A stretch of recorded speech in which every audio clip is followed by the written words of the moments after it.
네, 보신 것처럼 공군이 해운대구 장산에 있는 공군기지에 고성능 레이더를 설치하기 위한 작업을 마쳤습니다. 공군이 레이더를 설치하려는 목적이 뭔지, 주민들은 왜 레이더 설치를 반대하는지 취재기자와 함께 다시 한번 짚어보겠습니다. 황형규 기자 함께하겠습니다. 어서 오십시오. 네. 자, 먼저 이 주민들이 거세게 저항을 할 정도로 반발이 심한데 공군이 장산에 설치하려는 레이더 어떤 겁니까? 네, 이스라엘에서 만든 레이더인데요. 이름은 그린파인입니다.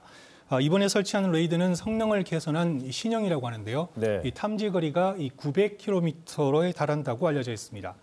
이 부산에서 한반도 최북단인 이 함경북도 온성까지도 탐지가 가능한 셈입니다. 이 정도면 경북 성주군에 이 미군이 설치한 사드와도 성능이 비슷한데요.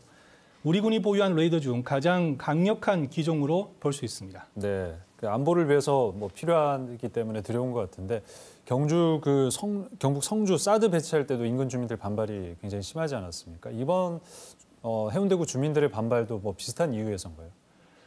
네, 맞습니다. 이 공군이 레이더를 설치하는 장사는 아시다시피 해운대구 도심에 있는 산이지 않습니까? 네. 이 때문에 이 주민들과 시민단체들이 계속 이 반대 목소리를 내왔습니다. 예.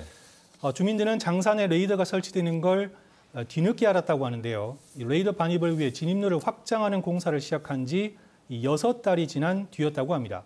이 주민들이 반발하는 이유도 여기에 있습니다. 이 주민 동의도 거치지 않고 일방적으로 레이더 설치를 밀어붙였다는 겁니다. 특히 주민들은 건강에 대한 우려도 크다고 말하는데요. 이 레이더를 작동하는 과정에서 인체에 악영향을 끼칠 수 있는 전자파를 내뿜는다는 겁니다. 네, 주민들의 반대가 있는 건데 공군은 왜 이렇게 아침에 기습적으로 밀어붙이듯이 이렇게 강행을 한 겁니까? 네, 일단 공군은 군사적으로 꼭 필요한 장비라는 걸 강조하고 있습니다. 네. 앞서 설명했듯 이 레이더가 한반도 전역을 탐지할 수 있기 때문인데요. 이 공군 관계자는 이 남부 지역의 방어 능력을 확보하기 위해 이 부산에 레이더를 설치하게 됐다고 설명했습니다. 이 공군은 주민들이 우려하는 전자파의 경우 인체에 해가 될 수준은 아니라고 밝혔는데요. 네. 지난 9월엔 해운대구 주민들을 이 비슷한 장비를 운영 중인 충북 진천으로 초청해 실측 행사를 열기도 했습니다. 그러니까 사실상 이제 설치가 거의 완료되다시피 했고 공군은 이제 앞으로 문제가 없을 거라고 하는데 주민들은 계속 반대 운동을 하겠다는 입장입니다. 왜 그렇습니까? 네, 주민들은 공군이 일방적으로 레이더를 설치하는 건 결코 받아들일 수 없다는 입장입니다. 네. 이 레이더 설치가 임박한 걸 알고 공군 측에 문의했더니 이 아니라는 답변만 돌아왔다는 게 주민들의 설명인데요. 이 때문에 이 불신이 커진 거죠. 결국 오늘 새벽에 기습적으로 레이더를 반입하자 이 주민들이 항의했고요. 이 과정에서 일부 주민은 경찰에 연행되기까지 했습니다. 집회 신고를 하지 않고 구호 등을 외치며 항의했기 때문에 이 법을 위반했다는 건데요. 이 주민들은 집회 신고를 할 시간을 주기는 했냐고 울분을 터뜨리기도 했습니다.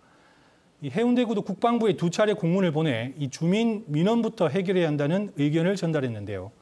이에 묵묵부답이던 공군은 오늘 오전 7시에야 구청에 레이더를 수송한다고 일방적으로 통보했습니다.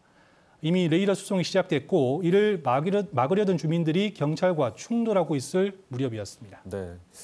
전체적인 흐름을 보면 항상 주민들이 반대하는 어떤 시설들이 들어올 때 그런 행태가 또 한 번 이렇게 불거진 것 같습니다. 좀 해법을 찾아봐야 될 것 같네요. 황영규 기자 수고하셨습니다.